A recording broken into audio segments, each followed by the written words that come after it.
I received a DM from one of you that said, Lindsay, how on earth do I take the inspired action that you keep talking about? What is the difference between taking action and taking inspired action? And I realized that is a great question. And it just so happens, after years and years and years of trial and error, I have the answer for any of you who are wondering how to do this. Even if you don't believe in the law of attraction, you should, but even if you don't, inspired action will still take you so much further in life than regular action. And especially a lot farther than no action at all. And if you do believe in the law of attraction and manifesting, inspired action is what is going to make that perfect partnership between you and what you're trying to manifest. I try and look at it as a 50-50 partnership with the universe. The very first step in taking inspired action is coming up with your inspired action plan. Now, there are going to be times when you are not in the best headspace. This is not when you want to make your inspired action plan. It is called inspired action for a reason. I don't want to think of my YouTube videos when I'm pissed off at the world, having a bad day, I've just got off a mean call with my mom, or cried in therapy. I don't want to then write out my videos, because I'm going to be writing things that are coming from a lower vibration. So meditate, take a bubble bath, go for a walk, smell some flowers, sit on your balcony with a cup of coffee, do something to put yourself in the right headspace. If you are stressed over what you're trying to achieve, you're feeling less than, you don't have good self-worth, you feel bad about yourself in the moment, do not come up with your action plan in this moment. You also really want to listen to your intuition and your light bulb moments. Those light bulb moments, those random moments, inspired moments you have, that is your intuition. Those are signs of ways that you need to take. Always follow those. If you have something pop up when you're in a good mood or when you're not expecting it and you're like, oh, that's a really good idea, I should remember that later. Don't bank on remembering it later, just write it down. The ideas that I've had when I'm falling asleep, watching a movie, when I'm least expecting it, the ones that I have forced myself to write down have always ended up being my most successful YouTube videos, my most successful content, and what has grown my business and my success and manifested the most for me. You don't want to sit there and just be throwing bricks, together, and then you build this circular house.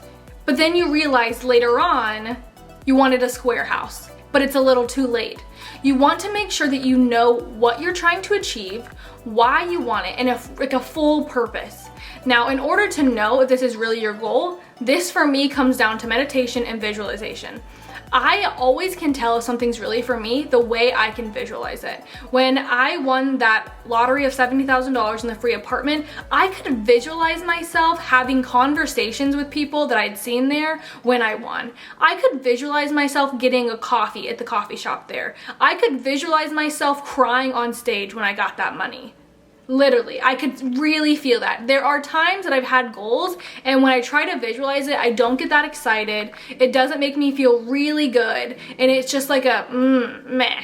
That doesn't mean the goal isn't for you. It means something about it isn't right. And I think a big part of that comes from your plan and your steps along the way. Often we see our goal as this one finish line, like right at the end of the finish line, that's what we're trying to achieve. When instead there's all these different steps along the way that have their own finish lines. It's not one big race, it's multiple chapters inside a large book. For me, I used to just visualize having like a certain number on YouTube, and I really couldn't feel it. It really didn't make me that excited. A number on a screen just doesn't do anything for me. So instead, now I visualize little bitty milestones along the way. I'll visualize putting up a specific video that I have an idea for. I'll visualize myself uploading that video, what the title looks like, what the thumbnail looks like, what the comments are, the actions and the communication I'm having with you guys, people valuing my content, me feeling good for providing value to someone and helping someone out. Some people cannot figure out what they want by visualizing the entire piece at once. So while you can have an overall goal, maybe you even need to visualize day by day.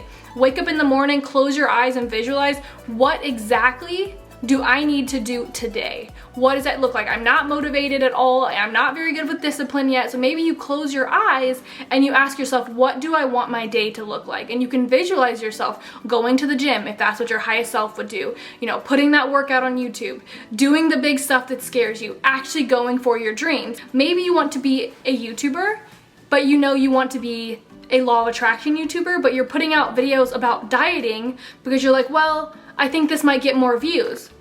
But the universe is over here waiting for you, and you're still going the wrong way because you're putting out content that doesn't align with your end goal. Because the thing is, A little bit of inspired work goes a long way. A lot of uninspired work isn't going to take you very far. Step 2 is to learn the difference between motivation and discipline. You need motivation when you're coming up with an action plan. You need discipline when you are taking action. When you're coming up with the plan of what you need to do to get from point A to point B, yes, you should be motivated when you are coming up with that plan. But when it comes to taking the action, you need discipline.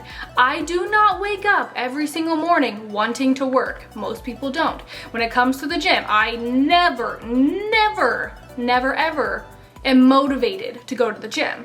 What I do is I know my why, I know my vision, I know my purpose, I know what I want to achieve, and I use the discipline that I have forced onto myself. It has taken a lot of work to make myself go to the gym, get into the gym, put on my gym clothes, all of that stuff, and then by the time I leave, I am proud of myself for doing so. And the more you do that, the more those disciplined actions become habits. If you had a friend that had these huge goals and you could see how much potential she had, but she never actually did the stuff that she planned to do, you would be like, girl, you have so much potential. I know you don't feel like doing it today, but you gotta do it eventually. So talk to yourself the way you would talk to that friend that you see so much potential in, because whether or not you see your potential, everyone else does. You have the potential to achieve your goals. You just have to see it and you have to get up and do it. I think a problem is a lot of people see the small everyday actions as things that are, monotonous, is that the right word? And things that don't matter. They matter. I love the word momentum because momentum is key.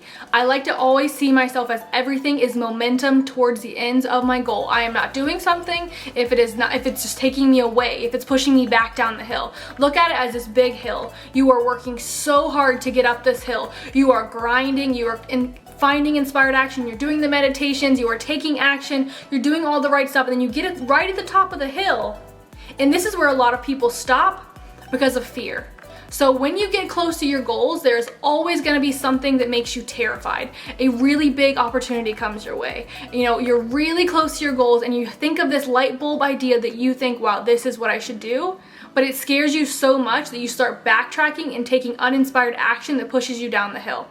So when you get up to the top of the hill and you have this light bulb moment that you think you need to do and you're terrified, you gotta plunge yourself off the other side of the hill and just be like, all right, I'm going for it. And if you wanna see exactly how I use the law of attraction throughout my daily life, like what my inspired action looks like, how I visualize all of that stuff, I'm gonna show you step by step my manifesting day in the life next week. So make sure you're subscribed with your notifications turned on so you do not miss it. I love you so much and thank you for watching, and I will talk to you all next time.